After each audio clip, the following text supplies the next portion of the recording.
তো তোমরা দেখতেই পাচ্ছ এটা গোদরেজের কুলিং কয়েল আর হচ্ছে কন্ডেন্সার কয়েল। আর এই যে আমার পুরো ব্যাগ ট্যাগ সব কিছু নিয়ে কিন্তু বার হয়ে পড়েছি। আজকে যাবো একটু অনেকটাই দূর পল্লীগ্রাম সাইডে। তো পল্লীগ্রামের রাস্তাও তোমাদের দেখাচ্ছি। দেখো, আগের দিন আমার দোকান থেকে আমার টেকনিশিয়ান পাঠিয়েছিলাম, তা কি দেখে এসেছে। তো এই যে কুলিং কয়েল আর কন্ডেন্সার কয়েল এই দুটোকেই পেন্ডিং করা হয়েছে।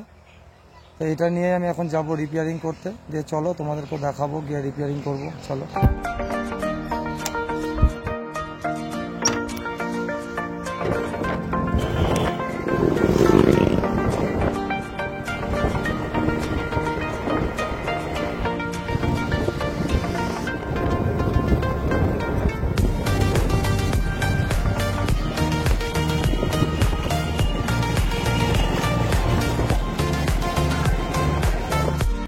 তো ভিউয়ার্স, ফাইনালি কিন্তু কাস্টমার পয়েন্টে আমি চলে এসেছি। তো তোমাদেরকে দেখাবো এই যে ফ্রিজ, এটাই কিন্তু আমরা রিপেয়ারিং করব। তো প্রথমে তোমাদেরকে ঘুরে পুরোটাই দেখাচ্ছি। দেখো, দেখলে বুঝতে পারবে যেটা গোদরেজের এজ আছে, এজ মডেলের একটা ফ্রিজ আছে। তো কুলিং কয়েলটা তোমাদের দেখাচ্ছি। দেখো, এই হচ্ছে কুলিং কয়েল। তো এই কয়েলটাও কিন্তু এক জায়গায় লিক হয়ে গেছে। তো কুলিং কয়েলটা লিক হয়ে গেছে এবং কন্ডেন্সারটাও কোথাও লিক হয়েছে, সেটাও তোমাদেরকে দেখাবো। দেখো, তো বুঝতেই পারছো কন্ডেন্সার কিন্তু পুরোপুরিভাবে রাস্ট হয়ে গেছে। এই রাস্টের জন্য লিক হয়ে গেছে। আর এই পজিশনেও দেখো লিক হয়ে গেছে। দেখে বুঝতেই পারো, দেখো খুব কাছ থেকে দেখাবো। এই দেখতেই পাচ্ছ এখানেও কিন্তু লিক হয়ে গেছে। তো এই জন্য কন্ডেন্সারও চেঞ্জ করতে হবে এবং কুলিং কয়েলও চেঞ্জ করতে হবে, কারণ কুলিং আমি এগুলো সঙ্গে নিয়েও এসেছি। তো এগুলো কিন্তু সেট করে নেব।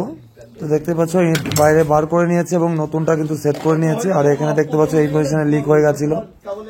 তো তোমাদেরকে দেখাবো নতুনটাও কেমন সেট হয়েছে, সেটাও দেখো তোমরা। দরজাটা খুলে দেখাচ্ছি।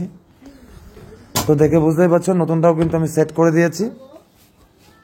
খুব ভালোভাবে সেট হয়ে গেছে, কারণ সেম টু সেম ছিল। কারণ যেহেতু কোম্পানির সেম কুলিং কয়েল ছিল এবং কন্ডেন্সারটাও কোম্পানির সেম ছিল, তাই আমরা এখানে দুটোই খুব সুন্দরভাবে সেট হয়ে গেছে।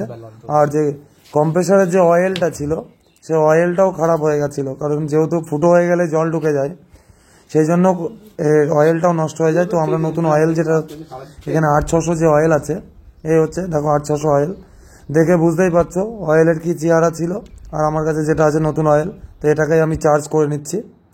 তো এই অয়েলটা চার্জ করে নিয়ে তারপর কিন্তু আমরা এটাকে ওয়েল্ডিং করব। তোমরা দেখতে থাকো, সঙ্গে থাকো, তাহলে বুঝতে পারবে। তো দেখতেই পেলে অয়েল চার্জ করে আমি কিন্তু কম্প্রেসার বেসে বসিয়ে আমার ওয়েল্ডিংয়ের কাজ কমপ্লিট হয়ে গেছে। ওয়েল্ডিং কমপ্লিট হয়ে কিন্তু ভ্যাকুমে বসিয়ে দিয়েছি। এই দেখো, তো ভ্যাকুম হয়ে গেলেই কিন্তু আমরা গ্যাস চার্জ করবো। তো সেটাও তোমাদেরকে দেখাবো যে কীভাবে গ্যাস ঢোকাবো আমি। তো চলো সঙ্গে থাকো। তো দেখো ফাইনালি কিন্তু ভ্যাকুম হয়ে গেছে এবং যেটা গ্যাস দিয়েছি আমি R600, দেখতে পাচ্ছ R600 যে রেফ্রিজারেন্ট আছে, এটাই চার্জ করলাম। তো এটা এখন চলছে রানিং কন্ডিশনে। চলো তোমাদের সামনেও দেখাচ্ছি। দেখতে পাচ্ছ ফ্রিজ কিন্তু চালু আছে। তো কিছুক্ষণ চলার পর তোমাদের দেখাবো কয়েলে কেমন ঠান্ডা হচ্ছে আর কি বরফ আসছে, সেটাও দেখাবো। চলো কিছুক্ষণ চালু থাক। তো কিছুক্ষণ চলার পর আমরা আবার পুনরায় খুলে দেখে নিচ্ছি যে বরফ কেমন এসছে, তোমাদেরকেও দেখাচ্ছি। তো দেখো আমি কিছুটা জল এতে দিয়ে দিয়েছিলাম ছিটিয়ে। তো দেখতেই পাচ্ছ সেই জলগুলো কিন্তু কিউবে পরিণত হয়েছে, মানে বরফে পরিণত হয়েছে। তো ফাইনালি কিন্তু আমাদের ফ্রিজ কিন্তু 100% কুলিং চলে এসেছে। তো ভালো লাগলে অবশ্যই আমার এই চ্যানেলটা সাবস্ক্রাইব করে দিও এবং নতুন নতুন ভিডিও পেতে।